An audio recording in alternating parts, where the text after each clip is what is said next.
Hello everybody and welcome to another cool YouTube video. In this video we discuss Python algorithm to check whether a number is Moran number or not. So what is a Moran number? A number n is a Moran number if n, that is the number, divided by sum of its digits, and the answer should be a prime number. So 18, 21, 27, these are some Moran numbers. Look at 18. What is the sum of digits? It's 1 plus 8 and that is 9. And 18 when divided by 9 is equal to 2, and 2 is a prime number. So 18 is a Moran number. Similarly 21. So 2 plus 1 and that is 3. And 21 when divided by 3, the answer is 7, and 7 is a prime number. That's why 21 is a prime number. So a Moran number is a number n when divided by sum of its digit, and the output of this divide result should be a prime number. Then we say that the number n is a Moran number. So how you can solve the approach to algorithm of this?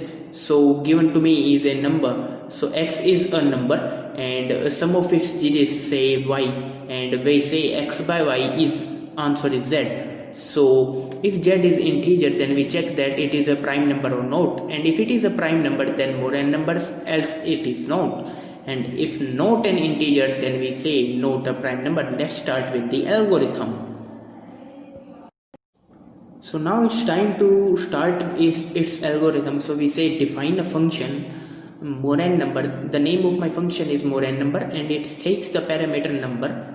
And what we want to do in this, that we convert this number to a string so that we can apply a for loop and get the sum of its digits. So number is a string in this case. So now we apply a for loop. So for, okay, or let's apply a while loop. That's become easy. So we say while I is less than the length of number. So this will calculate the length number, calculates the length of your string, okay, and we say that number index position I, and here we say the total of the digits with the name total of variable. So total plus equal to this.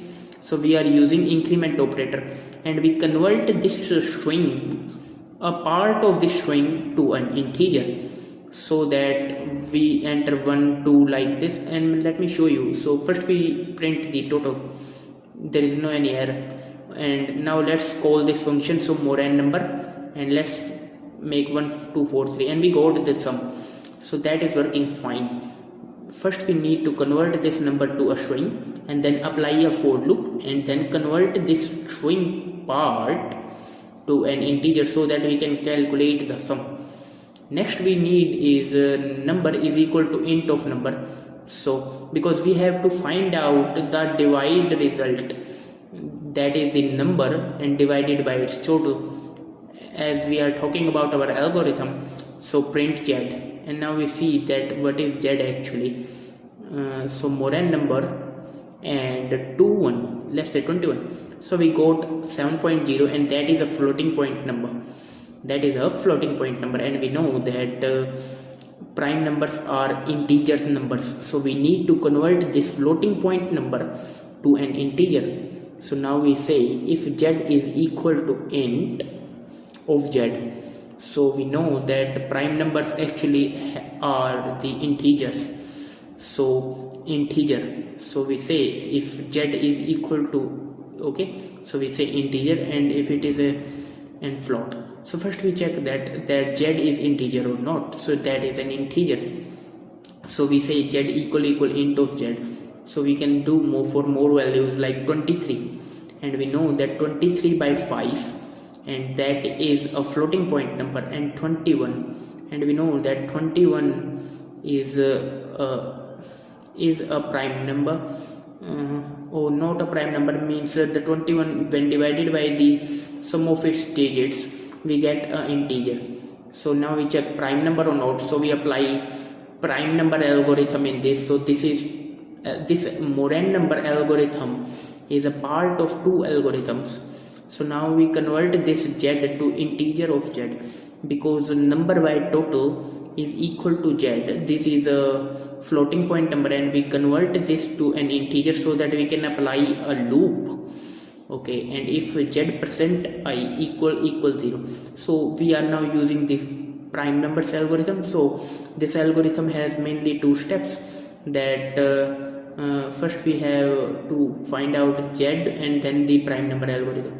So if z percent I is equal to 0, so then we break the condition because that is not a prime number.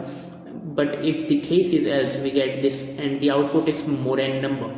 So that's why you can use the algorithm to find out the Moran number or not. And in the else case we say pass and we get no error. So, and if we use this else outside the loop, then we get the output one time, and if we use this else inside, then we get the output how many times this process repeats. So that's why we use this else statement outside the loop. I will write down this point. We use this else statement outside the loop. Okay, let's check for more values. 18, it is a Moran number, as I already told you. 45, it is a Moran number. So that's how your algorithm works, that n is a Moran number or not. But this method has one exception, and that is, what about if we enter a text? So in that case we use try and except. That's I don't want to tell you about this because we have already covered about this. So in the next video, more algorithms are coming, more tutorials are coming on Python, JavaScript and machine learning. So thank you for watching this video.